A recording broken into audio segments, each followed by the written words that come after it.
You know, the other day I was on my way home from work and just driving through these neighborhood streets and looking at these houses and looking where people lived. You know, you get this idea, especially around this time with the holidays and folks who've got Christmas lights in front of their house. It just takes on this different look. It takes on a different feel.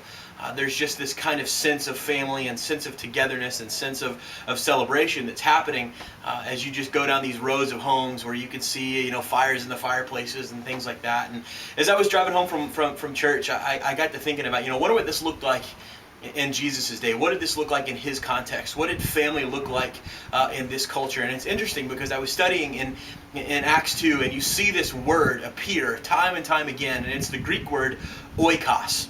And we would translate that into, for us, extended family. For them, it meant kind of household family. But the way that would look for us, it would be like extended family because their houses looked, felt, sounded, and act differently than our houses do today. Because you would have generations living under one roof. You would have, you know, the extended family living under one roof. You'd have grandparents and parents and aunts and uncles and brothers and sisters and their kids. You know, these houses were sometimes up to 50 people.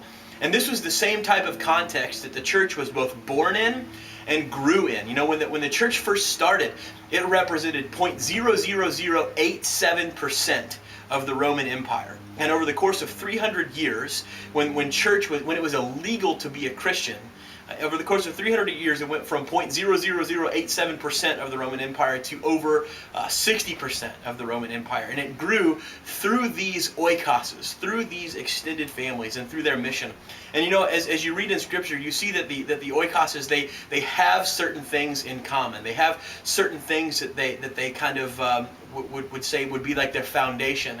And I was reading a blog the other day, and it's a blog that a good friend of mine named Mike, that he writes, and on this blog he talks about, you know, these different principles of building this extended family, and I thought that it applied perfectly to our C groups, but especially this time of year when family's kind of on the brain with the holidays. I wanted to share those and see if that's something that maybe we couldn't begin to process and think through from the context of a C group and how a C group functions like these extended families. I mean, the first thing you see in Scripture in these extended families was a shared vision.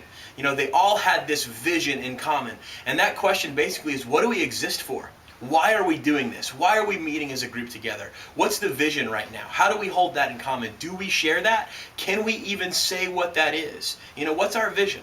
You know, the next thing that these folks held in common was shared resources. You see in Acts, especially the end of Acts 2, where it talks about they held everything in common. It didn't mean that they all had the same likes and dislikes and they all had things in common. It basically meant that they looked at everything that they had and said, well, this is all in common. This all belongs to everyone. Take what you need. You know, how are we contributing to the needs of others? How are we sharing what we have? What are we bringing to the table? You know, the other thing, like we talked about, it was extended family. They didn't all look the same. They didn't all come from the same place. It grew. I mean, it included the slaves and the folks that served the house and the servants of the house. They were considered to be part of this family. And the question for our C groups is, do we all look the same? Do we all sound the same? Do we all go to the same school? You know, if so, maybe we need to grow a little bit. Is the front door of our house wide enough that people that don't look like us, sound like us, act like us, maybe even believe the same things that we believe, can they fit? Can they fit through those doors? Are those doors open wide enough for them to come? You know, another thing these oikoses they held in common was they held prayer in common. I mean, it's one of those things. They prayed for each other. They invited the presence of God into their home, into their families, into their mission. And they also had a common meal. I mean, you see time and time and time again in Scripture that big things happen around the dinner table. Big things happen around a meal. And again, you have folks bringing what they have, sharing what they have, feeding each other, serving each other. And I think that that's a really good picture. I think it's a really good thing for us to look at, for us to think about, especially looking at the scriptural foundation for what this extended family looks like. Because honestly, our C groups and our C group homes, they're set up to be this way.